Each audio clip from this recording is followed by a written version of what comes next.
Hi, എൻ്റെ പേര് Steffi. കഴിഞ്ഞ 4 വർഷമായിട്ട് ഞാൻ സൈക്കോളജി പഠിച്ചുകൊണ്ടിരിക്കുക.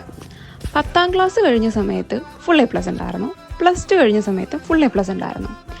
എല്ലാവർക്കും ഞാൻ ഡോക്ടറും എൻജിനീയറും ആകണമെന്നാണ് ആഗ്രഹമെങ്കിലും ആ ടൈമിൽ എനിക്കൊരൊറ്റ കാര്യം അറിയത്തുള്ളായിരുന്നു, എനിക്കിത് രണ്ടും ആകണ്ട. അങ്ങനെ 4 കോളേജ് മാറി ഞാൻ എത്തിയ സബ്ജക്റ്റാണ് സൈക്കോളജി.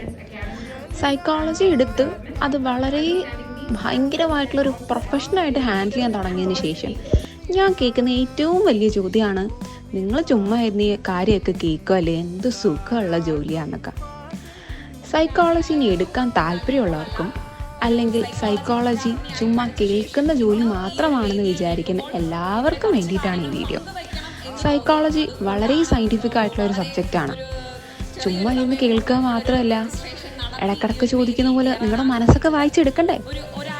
മനസ്സ് വായിക്കുന്നില്ലെങ്കിലും നിങ്ങളുടെ ബിഹേവിയറും രീതികളും ഒക്കെ മനസ്സിലാക്കി ഓരോ സിറ്റുവേഷനിലും നിങ്ങൾ എങ്ങനെയൊക്കെ പെരുമാറാൻ സാധ്യതയുണ്ടെന്നും വളരെ സയൻറ്റിഫിക്കായിട്ട് തലച്ചോറിനെയും അതിൻ്റെ രീതികളെയും പെരുമാറ്റത്തെയും ഒക്കെ പഠിക്കുന്ന ഒരു സബ്ജക്റ്റാണ് സൈക്കോളജി എന്ന് പറയുന്നത്. അപ്പം ഇനി ഒരു സൈക്കോളജിസ്റ്റിനോടും നിങ്ങൾ മനസ്സ് വായിക്കുന്ന ആൾക്കാരല്ലേ, നിങ്ങൾക്ക് ചുമ്മാ കേട്ടിരുന്നാൽ പോരെ എന്ന് ചോദിക്കരുത്.